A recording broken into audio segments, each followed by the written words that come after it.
हर हर महादेव गूंजे चारों, भोले बाबा के खुलल आज द्वार। कांवरिया बनी चला हो साथी, बोलो बम बम मिट जाई व्यथा सारी। बोलो बम, बोलो बम, हर हर बम, जय जय बम। देवघर नगरी बोलावत बा, भोले बाबा मुस्कुरात बा।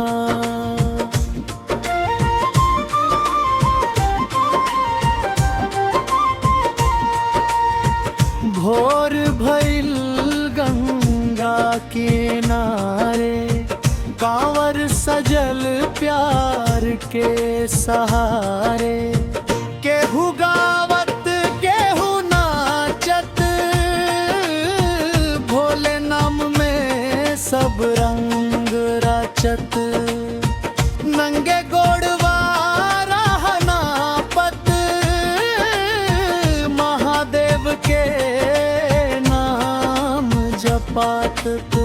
थकन सभे दूर हो जाला, बम बम कहत मन मुस्काला। बेलपत्र के खुशबू आई, मनवा में भक्ति लहर समाई। धतूरा के और गंगा जल, सबसे पावन अर्पण फल। डमरू के धुन गूंजे भारी, नाचे भक्तन के टोली सारी। भोले बाबा कृपा बरसावे, सूखल जीवन फूल बनावे। माना बम, हर हर बम, जय भोले जय शंकर। बम बम बोले, हर हर महादेव। सावन के हर सोमवार लागे जैसे शुभ त्योहार। दूध चढ़े शिवलिंग पर प्यारा, गूंजे मंदिर सारा सारा। माई बाबा बालक जवान, सबके के बा पहचान। भोले नाम के लगल मेला, भक्ति से भर गईल अलबेला।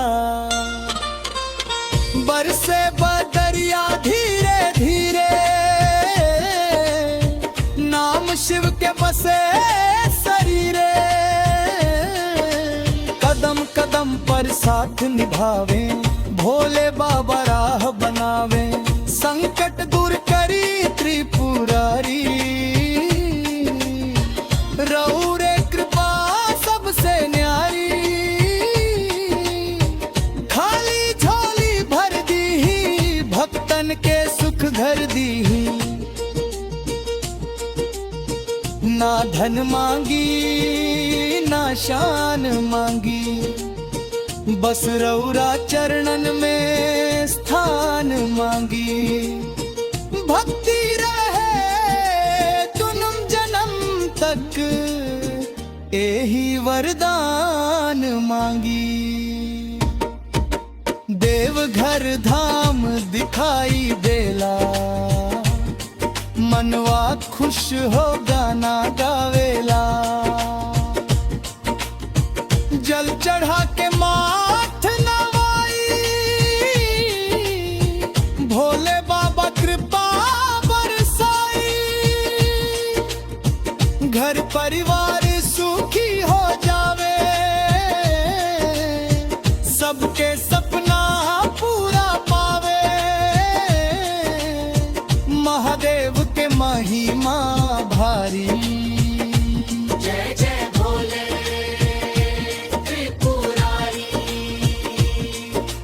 हर हर महादेव।